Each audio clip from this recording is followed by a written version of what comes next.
हमारे साथ बात करने के लिए Motilal Oswal annual global investor summit की साइडलाइन से, जहां पर देश दुनिया के बड़े बड़े दिग्गज निवेशक और कॉर्पोरेट्स जुड़ने वाले हैं। वहां से हमारे साथ मोतीलाल ओसवाल फाइनेंशियल सर्विसेज के इंस्टीट्यूशनल इक्विटीज़ के managing director and head of sales Gautam Duggad जुड़े हैं, उनसे बात करेंगे। Gautam ji, good morning. अच्छा, वैसे अब तो आप हेड ऑफ सेल्स हो गए हैं, लेकिन ये आई एम श्योर कि इस रिपोर्ट में आपका भी काफ़ी कंट्रीब्यूशन रहा होगा। तो इस रिपोर्ट पर आता हूँ मैं। पहले ये बताइए कि कॉन्फ्रेंस की शुरुआत कैसी रही। ऑल द बेस्ट आपको इसके लिए, और अभी तक का पार्टिसिपेशन कैसा है?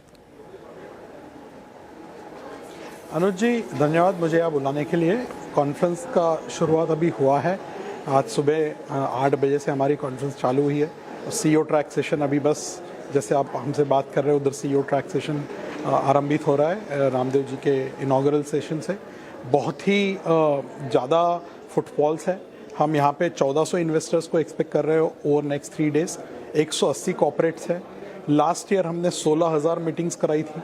इस साल हम 21,000 मीटिंग्स करा रहे हैं इन्वेस्टर्स और कॉर्पोरेट्स के बीच।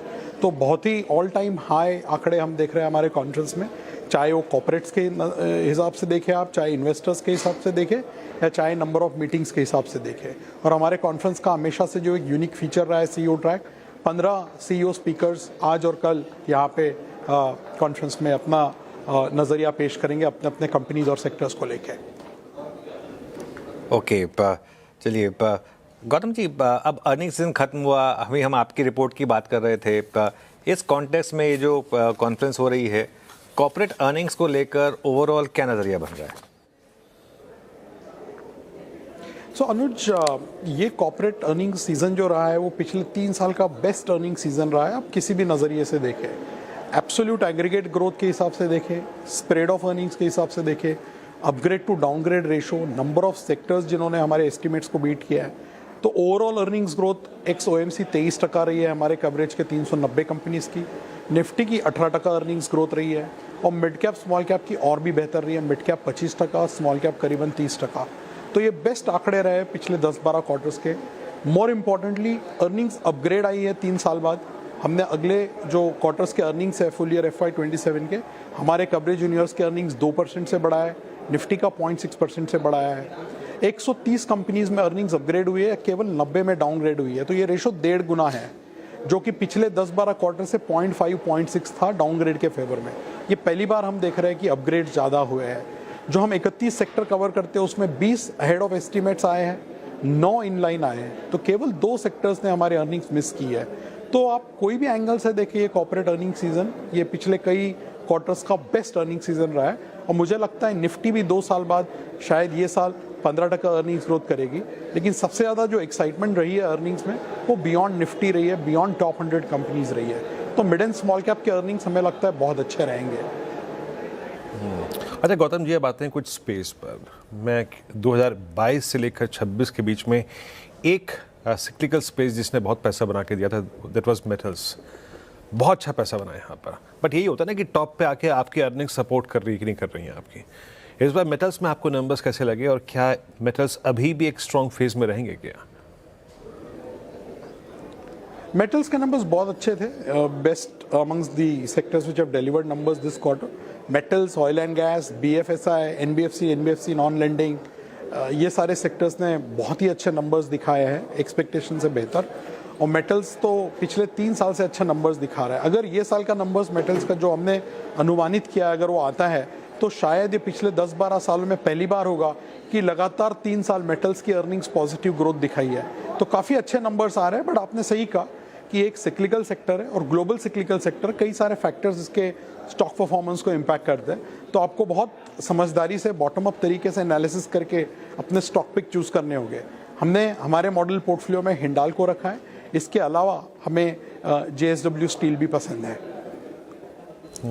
अच्छा गौतम जी, अभी बैंक्स और NBFCs में दोनों के नंबर्स आपने देखा, प्राइस एग्रेशन NBFCs में बहुत स्ट्रॉन्ग है। अर्निंग्स क्या बता के गई हैं, यहाँ से आउट परफॉर्म कौन करेगा विद इन फाइनेंस स्पेस? हमें हमारा जो व्यू रहा है पिछले 3 सालों से ये रहा है कि प्राइवेट बैंक्स अंडर परफॉर्म करेगी। With in banks PSU banks हमारा प्रेफरेंस था। बट हमारा पूरा BFSI में नंबर 1 पिक NBFCs रहे हैं, चाहे लेंडिंग हो नॉन लेंडिंग हो। और ये क्वार्टर में NBFC लेंडिंग का ग्रोथ 30% था, नॉन लेंडिंग जो कि ज़्यादातर कैपिटल मार्केट कंपनीज है वहाँ पे भी 28% अर्निंग्स ग्रोथ आया है। तो विद इन फाइनेंशियल्स हमारा प्रेफरेंस बहुत क्लियर है कि नॉन बैंक्स की तरफ हम ज़्यादा हमारा रुख रखे हैं। तो companies like Chola, Shriram finance, HDFC, AMC, Groww, BSE, ये सारे हमारे मॉडल पोर्टफोलियोज़ में हैं। और हमें ये लगता है कि कैपिटल मार्केट का जो थीम है, हमने जब से कवरेज किया है 3 साल पहले से, हमने इसे एक डेकेडल थीम करके कॉल आउट किया है और ये अभी भी वैलिड है। अगला 5-7 साल हमको लगता है कि कैपिटल मार्केट का थीम प्रचलन में रहेगा और वही हमारा प्रेफरेंस रहा है with in financials. Okay, I think एक कंपनी आई एम श्योर जिसको हाउसफुल होगा, वैसे तो खैर ऑलमोस्ट सभी हाउसफुल होने चाहिए, लेकिन आई एम श्योर जो बिल्कुल हाउसफुल होगा वो होना चाहिए सर्वम। आपकी कॉन्फ्रेंस में जो सर्वम आ रही है, तो एक तो AI पर अब आपका क्या व्यू बन रहा है और IT पर अब क्या व्यू बनेगा? क्योंकि इस क्वार्टर में नंबर्स भले ही कंपनियों के खराब रहे, लेकिन कई कंपनियों ने काफ़ी अच्छे अपडेट्स दिए हैं और लग रहा है कि आगे AI पर फोकस थोड़ा हेल्प कर रहा है उन्हें। डेफिनेटली अनुज, AI का IT में एक बाउंस बैक ज़रूर आया है जुलाई में। हम अभी भी अंडरवेट है IT में। हमें लगता है कि AI अभी भी अनफोल्ड हो रहा है, कई सारे इसके इम्पैक्ट्स अभी भी नंबर्स में दिखने बाकी है। मार्केट हमेशा स्मार्टली इवेंट के पहले ही स्टॉक को रीरेट या डीरेट करता है। तो हमने एक राउंड ऑफ डीरेटिंग IT में देख लिया है। अभी हम थोड़ा सा लोअर लेवल पे, मुझे लगता है price consolidation, volume consolidation, time correction, वो सब देख रहे हैं। जहाँ तक फंडामेंटल्स का सवाल है, IT हमेशा से 8-10% ग्रोथ करता आया है। वो ग्रोथ ये क्वार्टर भी आई है 11%। जहाँ तक आपने सर्वम का सवाल पूछा, बिल्कुल सर्वम में बहुत ही ज़्यादा इंटरेस्ट है वो सेशन सुनने को। हम सुनेंगे कि कैसे AI का आगे टेक्नोलॉजी सेक्टर पे इम्पैक्ट आएगा अगला 3-5 साल के हिसाब से। बट अनुज, पिछले 6 महीने 12 महीने का अगर आप न्यूज़ फ्लो देखते हैं AI का, तो इस पर एक हैंडल बनाना बहुत डिफिकल्ट, बिकॉज एक नई टेक्नोलॉजी है, उसमें कई सारे चेंजेस हो रहे हैं और वो अलग अलग चेंजेस अलग अलग कंपनीज को किस तरह से इम्पैक्ट करेंगे ये अभी पूरी तरह क्लियर नहीं है। ये ज़रूर क्लियर है कि इसका इम्पैक्ट आएगा प्राइस डिफ्लेशन के थ्रू। कंपनीज को अपने जो भी एफिशिएंसीज है AI के, वो क्लाइंट्स को पास करना पड़ेगा। प्राइसिंग पावर बहुत कम होता है। दूसरा, हमने ये देखा है कि मार्जिन में भी एक तरीके का कैप आ गया है। तो despite having the best balance sheet, best free cash flow, good dividend pay out ratios and buybacks, IT sector का एक बहुत ही मेरे ख्याल से शार्प डी रेटिंग हमें देखने मिला है, क्योंकि ग्रोथ पे सवाल उठाने चालू हो गए हैं। अभी विद इन IT अगर आप हमारे मॉडल पोर्टफोलियो में देखेंगे तो कुछ बॉटम अप आइडियाज हमने रखे हैं। जैसे कोफोर्ज हमारे मॉडल पोर्टफोलियो में है। कोफोर्ज के नतीजे बहुत अच्छे थे और उनके भी CEO हमारे CEO ट्रैक में प्रेजेंटेशन देने वाले हैं, अपने कंपनी का ग्रोथ मैप हमें समझाएंगे। तो IT थोड़ा सा हेडविंडेड सेक्टर है, बट वैल्यूएशन वहाँ पे ठीक ठाक लग रहा है।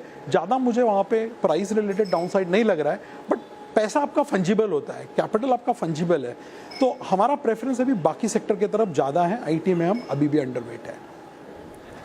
ओके, अच्छा गौतम जी, अगर आप पूरे इस मार्च, अप्रैल, मई, जून, जुलाई से अगस्त तक के फेज को देखें, सबसे ज़्यादा प्राइस वाइज एग्रेशन हमने मिड कैप में देखा, स्मॉल कैप में देखा। अर्निंग्स अभी भी क्या कह रही हैं आपको? एग्रेशन कहाँ ज़्यादा रहेगा आगे बढ़ते हुए rest of the year? Earnings का सपोर्ट कहाँ पे स्ट्रॉन्ग है? सो मिड कैप में पिछले 2 साल से अर्निंग्स अच्छा रहा है। ये साल भी अच्छा था। पिछले साल हमने एक्स OMC मिड कैप में 20% अर्निंग्स ग्रोथ देखा। ये साल भी हमारा अनुमान 21% का है। जहाँ चेंज दिख रहा है वो स्मॉल कैप है। पिछले 3 साल स्मॉल कैप अर्निंग्स केवल 10% कंपाउंड हुई थी। जो हमारा कवरेज यूनिवर्स है 180 कंपनी का, उनका प्रॉफिट पूल 63,000 करोड़ था 2023 में, जो 2026 में 83,000 करोड़ था। तो 3 साल में केवल 10% आपको अर्निंग्स CAGR स्मॉल कैप में देखने मिला। ये साल हमारा अनुमान है 30% अर्निंग्स ग्रोथ का स्मॉल कैप में, और पहले क्वार्टर में 31% हमने देखा है। तो कॉन्फिडेंस जो है small cap earnings full year 30% growth आने का, वो हमको लग रहा है कि आ जाएगा। तो हमें स्मॉल कैप मिड कैप में ज़्यादा अर्निंग्स का ट्रैक्शन लग रहा है, जैसा कि आपने पूछा, और इसीलिए हमारे मॉडल पोर्टफोलियो में भी हमने जुलाई के वर्जन में 700 बेसिस पॉइंट लार्ज कैप से मिड स्मॉल कैप में ट्रांसफ़र किया था।